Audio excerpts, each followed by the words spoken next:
تشیع کو دیکھو بھائی، تشیع کو پڑھو، تشیع کو سمجھو، ضد کی ہے نہ اتارو، حسد اور بغض کی ہے نہ اتارو، لڑائی جھگڑا نہ کرو، دین ہے، کل مر جانا ہم نے سب نے آج،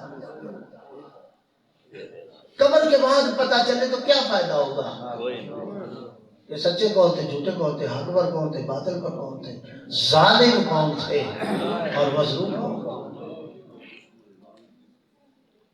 اشرف ترین فرد ہے عالم اسلام میں، کائنات کا اشرف ترین علی، لیکن آج اگر سر دو ٹکڑے ہو گیا ہے تو کس وجہ سے؟ بقاء اسلام کی خاطر، اللہ کس کی ضرورت تھی؟ اور اس نے بڑا سوچ سمجھ کے مقام، زمان اور عمل کا جائزہ لے کے اپنا وار کرنے کا موقع تلاش کیا، ہو بھی مسجد، ہو بھی نماز اور ہو بھی سجدہ۔ مسجد سے باہر علی کو کیسے قابو کیا جائے؟ ہر تو نہیں کیا جا سکتا۔ نماز میں قیام میں بھی ہاتھ کھلے ہیں، رکوع میں بھی ہاتھ کھلے، سجدے میں تو ساتھ اعضائے سجدہ لگنا ضروری ہے، تب سجدہ ہوگا، یہ موقع ہے۔ اور ایسی تلوار سے ضرب لگائی، مورخین نے لکھا ہے کہ جو زہر اس تلوار کو دی گئی تھی، اس کے ایک قطرے کو اگر پورے کوفہ کو گھول کے پلا دیا جاتا پورا کوفہ بن جاتا۔ حاجت کو من اللہ، اس قدر وہ زہر سخت تھا، جس زہر سے، اور یہ نہیں کہ عظمت ہے نا، کثیرہ مؤثر نسو شد ان سعادت بکابہ ولادت بے مسجد شہادت، یہ علی ہے کائنات میں، اگر آیا ہے تو کعبہ میں، اگر گیا ہے تو مسجد سے۔ کوئی علی کا مقابل ثانی لاؤ تو صحیح، یہ علی ہے جس کی ولادت کعبے میں، یہ علی ہے جس کی شہادت مسجد میں۔ اور پھر ہے کوئی اتنا ضرورت مند جب ضرب لگ رہی ہو اور اس کی زبان سے یہ کلمے نکل رہے ہوں، بسم اللہ و باللہ علی ملت رسول اللہ فزت برب الکعبہ، رب کعبہ تیری قسم علی کامیاب ہوگا۔ یہ ماہ رمضان عجیب ماہ رمضان ہے، علی کی زندگی میں بہت سے ماہ رمضان آئے ہیں، لیکن علماء نے لکھا ہے یہ ماہ رمضان عجیب تھا۔ جب سے یہ ماہ رمضان شروع ہوا تھا نا، 40 ہجری والا ماہ رمضان، علی پہلے دن سے ہی بار ہر بات پہ یہ بات کرتے تھے، وہ ٹائم قریب آ رہا ہے جو میرے بھائی رسول اللہ نے مجھے بتایا، وہ وقت قریب آ گیا جو میرے بھائی رسول اللہ نے مجھے بتایا، میرا وقت قریب آ۔ کبھی بیٹیوں کے سامنے، کبھی بیٹوں کے سامنے، کبھی دوستوں اور شاگردوں کے سامنے تذکرہ ہے اسی بات کا، میرا وقت قریب آ گیا ہے، میرا وقت۔ بیٹیاں پوچھتی بابا کیا بات ہے، آپ غم کی حالت میں ہیں، آپ پہلے کی طرح ماہ رمضان ایسے نہیں تھے، آپ بار بار کہتے بیٹیوں بیٹو، جو میرے بھائی رسول اللہ نے مجھے بتائی تھی نشانیاں وہ قریب آ گئی، میں تم سے جدا ہونے والا ہوں۔ اور پھر آسمان کی طرف سر اٹھا کے، ہاتھ اٹھا کے یہ کہنا، قلت ذات محبت سفر، میرا سفر بڑا زیادہ ہے اور میرے پاس زیادہ سفر بڑا کم ہے۔ ذرا سوچو تو صحیح، علی جیسا فرد، پھر میں اس کی تشریح کروں گا، علی جیسا فرد کہے کہ میرا سفر لمبا ہے اور میرے پاس زیادہ سفر کم ہے، اور ہم سوچیں بھی نا۔ حسن بیٹا کتنے دن رہ گئے ہیں، ماہ رمضان کے کتنے دن گزر گئے ہیں؟ بابا 13 دن رہ گئے۔ حسین بیٹا بتاؤ کتنے دن رہ گئے ہیں؟ بابا 17 دن رہ گئے۔ بابا کیوں پوچھ رہے ہو؟ بیٹا میرا وقت قریب آ رہا ہے۔ تاریخ کہتی جب جب مولا علی اس ماہ رمضان میں ذکر کرتے تھے، بیٹیوں کے سامنے، بیٹوں کے سامنے، حسن بھی رو پڑتے تھے، حسین بھی رو پڑتے تھے، بیویاں بھی رو پڑتی تھی۔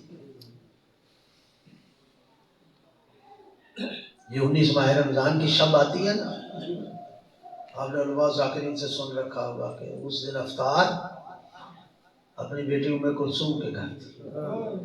جب بیوی نے افطار کا سامان رکھا نا تو میرے مولا نے اپنی بیٹی کے چہرے کی طرف دیکھا، کہا بیٹا آپ نے زندگی میں کبھی دیکھا ہے کہ تیرے بابا نے کبھی 2 چیزوں سے افطار کی ہے؟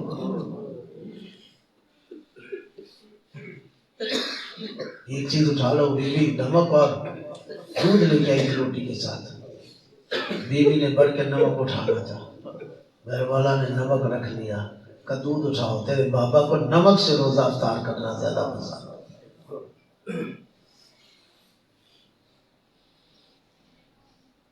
کہتے ہیں 9 یا 10 ماہ رمضان تھی، عبد الرحمن بن ملجم سے ملاقات ہو گئی.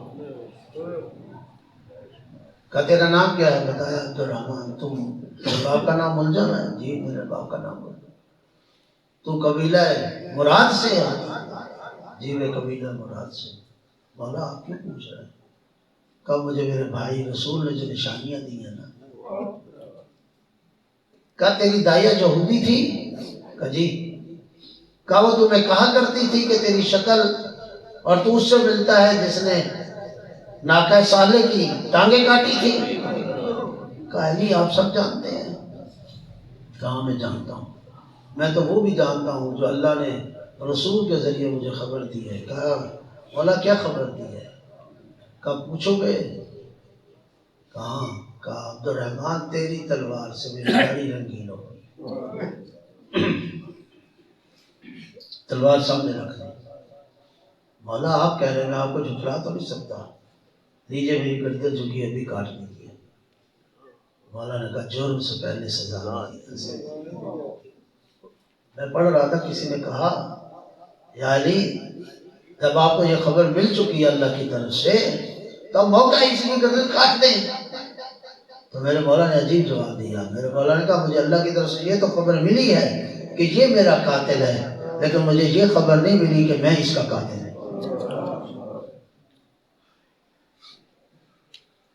اللہ آپ کی عبادت قبول کرے. کہا مجھے یہ نہیں ملا کہ میں اس کا قاتل ہوں. چلا گیا اور پھر وہ ٹائم آ گیا. کیسے بدلا، کتنی جلدی بدلا، کیسے حالات آئے. اور 19 ماہ رمضان کی صبح کو مسجد میں آ کے لیٹ گئے، تلوار چھپا کے. علی اس رات جب گھر سے نکلنے لگے نا صبح نوافل وغیرہ پڑھ کے اور جانے لگے نماز صبح کے لیے مسجد کی طرف، تو کہتے ہیں جو مرغابیاں رکھی ہوئی تھی نا دوڑ کے آ کے میرے مولا کی ابا کے ساتھ چمٹ دی.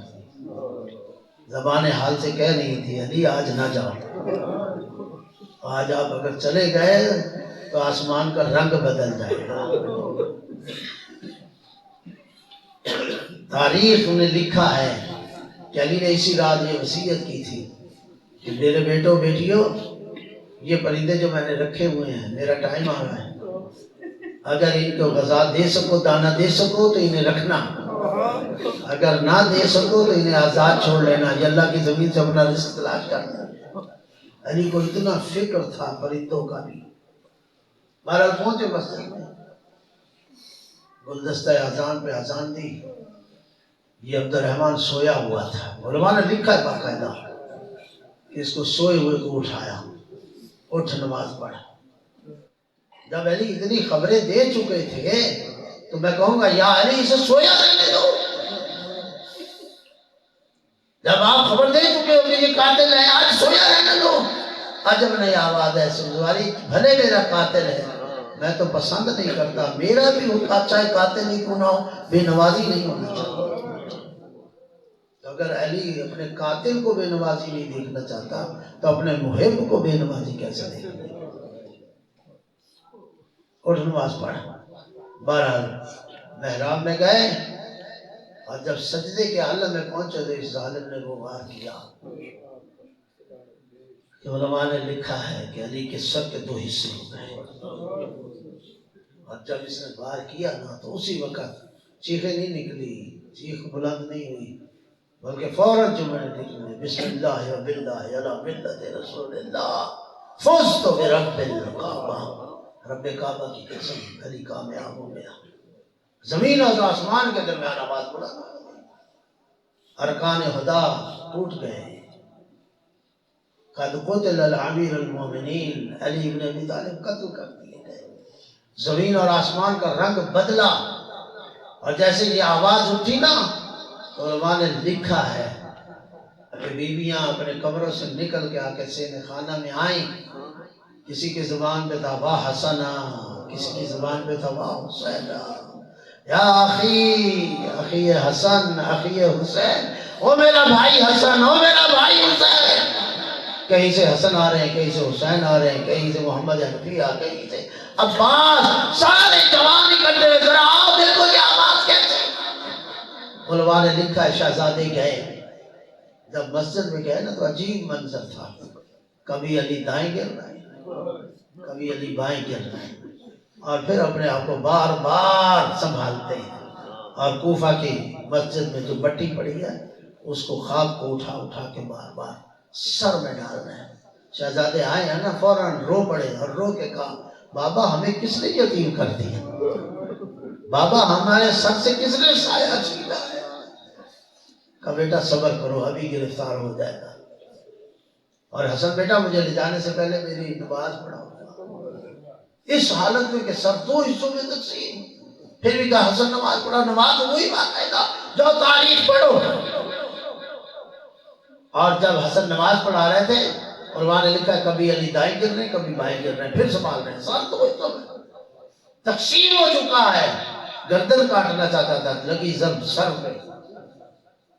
نماز پڑھ لی شہزادوں نے، بڑی تیزی سے میں چل رہا، شہزادوں نے چادر پہ رکھا اور لے کے چلے، اصحاب بھی ساتھ ہیں، شاگرد بھی ساتھ ہیں۔ جب دروازے کے قریب پہنچا نا ایک دفعہ میرے مولا نے کہا حسن الیہ، ذرا مجھے رکھو نا اور میری بات سنو۔ شہزادوں نے رکھا، اللہ آپ کی عبادت کو قبول کرے۔ بابا کیا بات ہے؟ کہا بیٹا سنیں گے جملہ؟ کہا بیٹا یہ جو میرے ساتھی شاگرد اصحاب ہیں نا انہیں کہو واپس چلے جائیں، اللہ آپ کی عبادت قبول کرے۔ کہا بیٹا انہیں کہو واپس چلے جائے۔ بابا کیوں؟ اور وہ لوگ بھی کہنے لگے یا علی ہم آپ کو چھوڑ کے جانے والے نہیں۔ کہا میں جانتا ہوں آپ میرے چاہنے والے ہو، لیکن کیا کروں میری غیرت گوارا نہیں کرتی، جب مجھے اس حالت میں لے جایا جائے گا، میری زینب کی نگاہ، میری رقیہ اور ام کلثوم، اجرکم اللہ، اللہ آپ کی عبادت قبول کرے۔ خلاصہ لوگ چلے گئے۔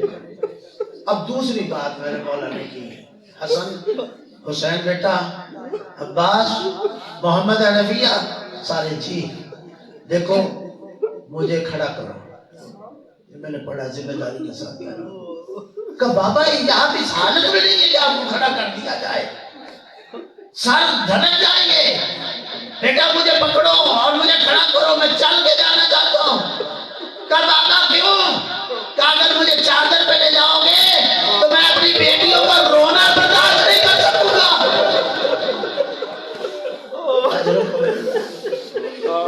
مجھے چلا کے لے جاؤ، میں برداشت نہیں کر سکتا زینب کا گریہ، ام کلثوم کا رونا، رقیہ کا گریہ۔ اور تاریخ شاید ہے میں ایک منظر بھی آپ کو دکھاؤں کہ جب سے ضرب لگی تھی ساری دنیا رو رہی تھی، علی نہیں رو رہا تھا۔ وہ کیسے روئے جو کہے فزت برب الکعبہ، کوئی آنسو نہیں علی کے نہیں کہا، بالکل تحمل کے ساتھ بیٹا مجھے کھڑا اور چل کے جانا چاہتا ہوں تاکہ میری بیٹیاں گریہ نہ کریں۔ مجھے اگر اس چادر کی حالت میں دیکھو تو رو پڑیں گی، میں برداشت نہیں کروں گا میری بیٹیاں روئیں۔ میں نے جملہ کہہ دیا، آپ نے سن لیا۔ وہ علی جو بیٹیوں کا رونا برداشت نہیں کر رہا، میں نے تو جملہ پڑھ دیا نا۔ میں کہوں گا یا علی کل آپ ہوتے نا شام و کوفہ کے بعد، اللہ آپ کی عبادت کو کرے، کل آپ ہوتے دیکھتے یہی میری بیٹیاں،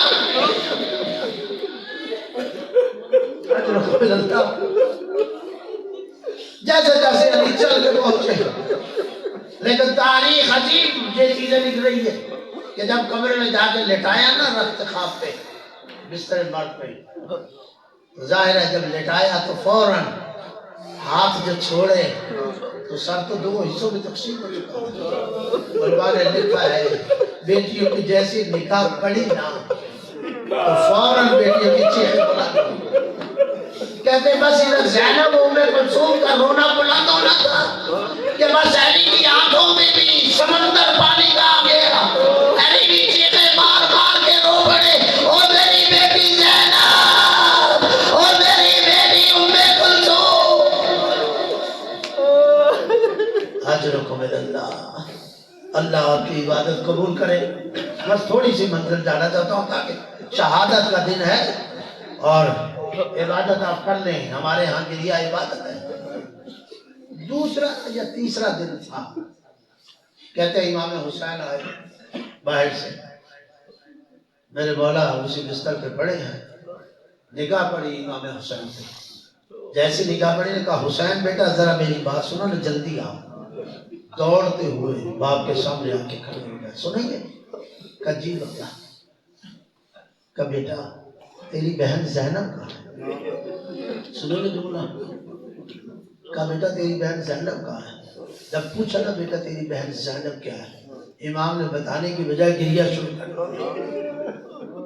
بتانا تو چاہیے تھا نا، لیکن رونے لگ گئے۔ کہا بیٹا میں نے پوچھا زینب کہاں ہے تیری بہن، تو رونے لگ گیا۔ کہا بابا کیا بتاؤں، تیری پشت پہ تو کھڑی ہے۔ اجرکم اللہ، اللہ آپ کی عبادت قبول کرے۔ بھلا یہ کیسے ہو سکتا ہے؟ زینب جیسی بیٹی ہو، علی جیسا باپ ہو۔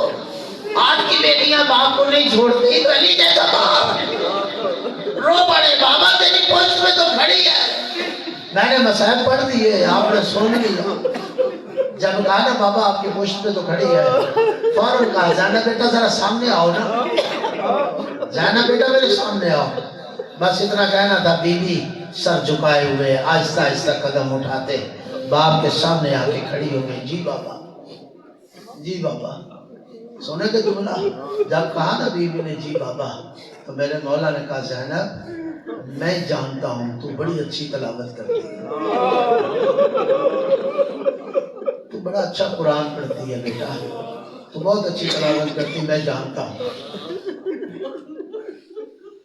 بیٹا دیکھ تیرے بابا کا سر دو حصوں میں تقسیم ہو چکا ہے، اس وقت شدت کی تکلیف ہے، ذرا کرنا تلاوت، ذرا پڑھ قرآن تاکہ میری تکلیف میں افاقہ ہو۔ اللہ آپ کو اجر دے، اللہ آپ کی عبادت قبول کرے، اس گریہ کو قبول کرے۔ زینب بیٹا پڑھ قرآن، زینب بیٹا کر تلاوت، دیکھ میری شدت کی تکلیف ہے، کوئی افاقہ ہو۔ علماء نے لکھا جب میرے مولا نے کہا نا پڑھ قرآن کر تلاوت، اب میں کیسے مسائل بیان کروں اور آپ کیا سن رہے ہیں؟ علماء نے لکھا بی بی کا ایک رنگ آنے لگا، ایک رنگ آنے لگا، اور بی بی کے بدن میں کب کبھی تاری ہو گئی۔ جب ایسی حالت ہوئی نا، حسین نے قدم آگے بڑھایا اور باپ کے سامنے ہاتھ باندھ کے کھڑے، بابا بابا بابا، جی بیٹا حسین، جی بیٹا حسین۔ بابا اپنا حکم واپس لیجیے، بابا اپنا حکم واپس۔ بیٹا کیوں؟ کہ بابا میری بہن مر جائے گی، آپ کے سامنے قرآن پڑھ نہیں سکتی، شرم آتی ہے۔ میں کہوں گا مولا جو آج بیٹی باپ کے سامنے قرآن پڑھتے شرم آتی ہے، وہ ماحول کیسا ہوگا جب یزید کے سامنے درباروں اور بازاروں میں خطبے دے گا اور وہ بھی دیکھے گا۔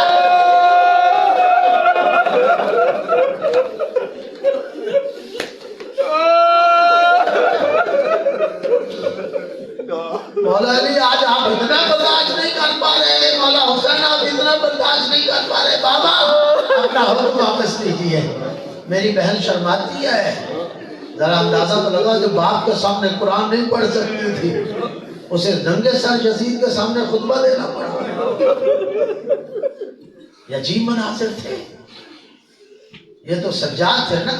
میں کہوں گا مولا علی یہ تو امام سجاد سے پوچھو، آپ تو اتنا گریہ برداشت نہیں کر سکے، اس امام پہ کیا گزری ہوگی جب پھوپھیوں اور بہنوں کو ننگے سر بازاروں اور درباروں میں۔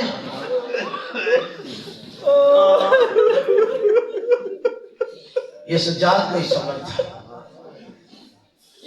بیٹا میرے 4 جنازے تابوت اٹھانا، ایک شرق کے گھر میں، ایک مشرق گھر میں، ایک مشرق کی طرف، مغرب کی طرف، اور ایک تابوت نجف کی طرف چلا۔ میں نے چھوڑ دی ساری چیزیں۔ حسن بیٹا، حسین بیٹا، بس یہ میرا تابوت جو ہے تم 2 اٹھانا۔ بابا پھر 2 بندے تو ان کا کوئی ضرورت نہیں، وہاں جبرائیل اور میکائیل آ جائیں گے۔ ایک تابوت نجف کی طرف چلا جو حسنین لے کے گئے، قبر خود ہی مل گئی، 2 بازو نکلے، تیار خبر، لاؤ ہم انتظار کرتے تھے۔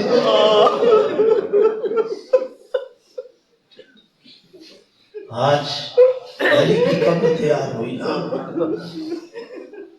دفن کیا، نشان قبر مٹا دیا۔ جب شہزادے واپس چلے نا تو ایک صحرا سے گزر رہے تھے نا، اس صحرا سے تو ایک شخص کے رونے کی آواز سنی، بڑے دردناک طریقے سے گریہ کر رہے ہیں، جیسے کسی بوڑھی عورت کا جوان بیٹا مر گیا۔ حسین کھڑے ہو گئے، ایک دوسرے کو دیکھنے لگے کیسے قدم آگے بڑھائیں، حالانکہ باپ کو دفن کر کے آ رہے تھے۔ چلے اس طرف جدھر گریہ کی آواز آ رہی تھی، کیا دیکھا کہ ایک شخص ہے جس کی آنکھیں نہیں ہیں، بازو نہیں ہیں، ٹانگیں نہیں ہیں، رو رہا ہے۔ دونوں شہزادے بیٹھ گئے، امام حسن نے اس شخص کا سر اٹھایا، گود میں رکھا، سر پہ ہاتھ پھیرا اور شفقت سے پوچھا کیوں روتا ہے، ہمارے لیے کوئی خدمت، کیا وجہ ہے؟ آخری جملے میں جب امام حسن نے یہ کہا نا، اس معذور شخص نے جو نابینا بھی تھا اپنا سر جھٹکا دے کے امام حسن کی گود سے اتار لیا اور اسی طرح گریہ کرتے ہوئے کہا کہ آج 3رے دن آ رہا ہے مجھے پوچھنے،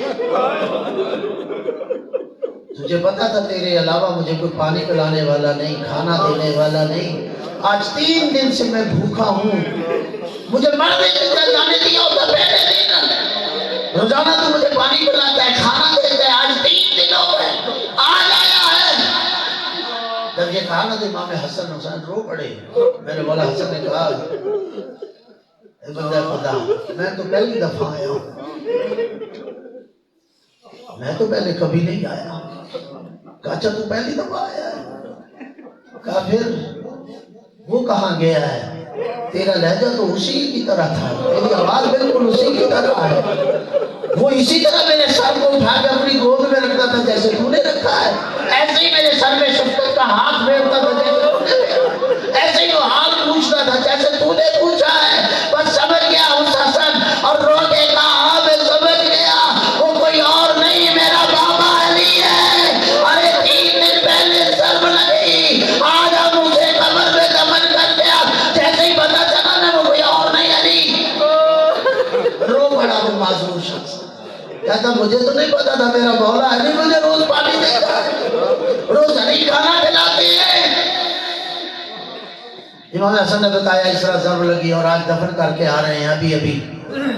کہا شہزادہ تمہیں تمہارے باپ کا واسطہ، مجھے اپنے باپ کی قبر پہ لے جاؤ، بس آخری جملے میرے، اپنے باپ کی قبر پہ لے جاؤ۔ شہزادے لے گئے، قبر پہ جب رکھا نا تو سر مارا اس نے قبر پہ اور رو کے چیخ بلند ہوئی اور آسمان کی طرف سر اٹھا کے کہنے لگا اللہ تجھے اسی علی کا واسطہ، اب میں علی کے بعد زندہ نہیں رہنا چاہتا، بس اتنا کہنا تھا کہ شہزادوں کی زبان سے ایک دفعہ جملہ نکلا اِنَّا